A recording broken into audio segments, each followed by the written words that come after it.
আজকে একটা মজার হেলদি আর খুবই সহজ রেসিপি আপনাদের সাথে শেয়ার করব, যেটা খেলে কিন্তু বাচ্চা বড় সবাই খুব খুশি হয়ে যায়। আসলে খুবই মজার এই খাবারটা, খুবই হেলদি।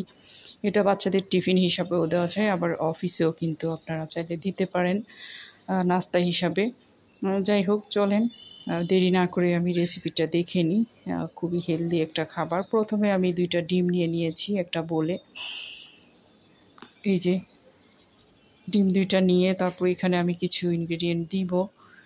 এটা যেহেতু আমি আজকে মিষ্টি বানাবো, তাই এখানে মিষ্টি ইউজ করব। প্রথমে একটুখানি লবণ দিয়েছি। মিষ্টি খাবারে কিন্তু লবণ না দিলে খাবারের টেস্টটা পারফেক্ট আসে না। পাউডার মিল্ক দিয়েছি 1 টেবিল চামচ।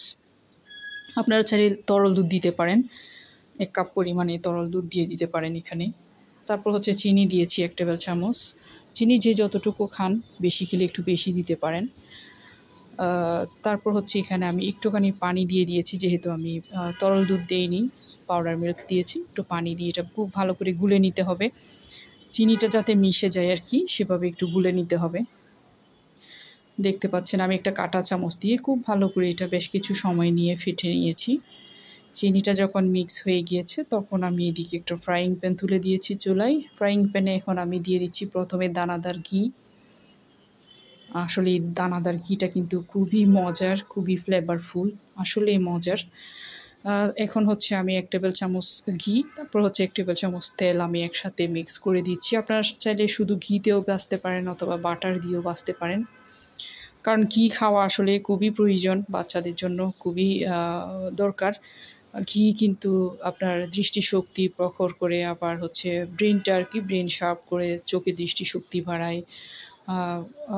ঘি খুবই প্রয়োজনীয় একটা খাবার, বিশেষ করে বাচ্চাদের জন্য। বড়রা যাদের প্রেশার আছে তাদের একটু সাবধানে খাওয়া দরকার।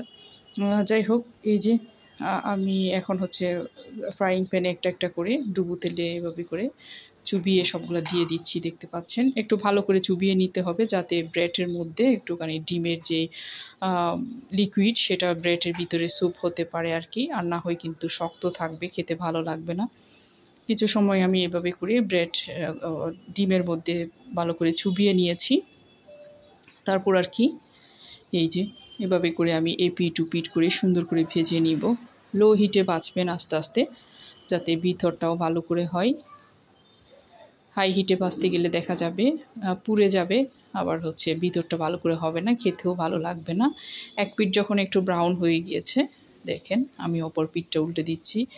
খুবই লোভনীয়, আসলে খুবই মজার একটা খাবার। যখন ঘিয়ের মধ্যে ভাজা হয় এত বেশি ভালো লাগে, আর বাচ্চারা অনেক পছন্দ করে এই খাবারগুলো। সকাল বিকালেও দেওয়া যায়, আবার কোনো গেস্ট আসলেও কিন্তু আপনারা চাইলে এইভাবে করে দিতে পারেন খুব সহজে।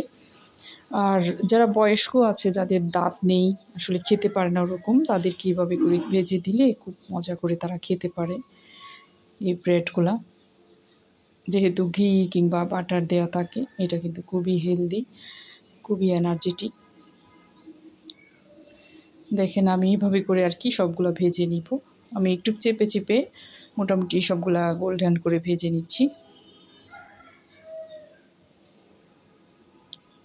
বাচ্চারা আসলে সকালে উঠে খুব একটা খাবার খেতে চায় না, দেখা যায় যে ওদেরকে এভাবে করে দিলে ওরা মোটামুটি খেয়ে ফেলে। এই যে আমি সবগুলো এভাবে করে তুলে নিচ্ছি এক এক করে। রেডি হয়ে গিয়েছে আমার আজকের মিষ্টি ব্রেড টোস্ট। রেসিপি ভালো লাগলে প্লিজ লাইক কমেন্ট করে পাশে থাকবেন। আমার ইউটিউব চ্যানেলটাকে সাবস্ক্রাইব করে দিবেন। ফেসবুক পেজ থেকে দেখে থাকলে পেজটাকে ফলো দিয়ে দিবেন। আজ এতটুকু।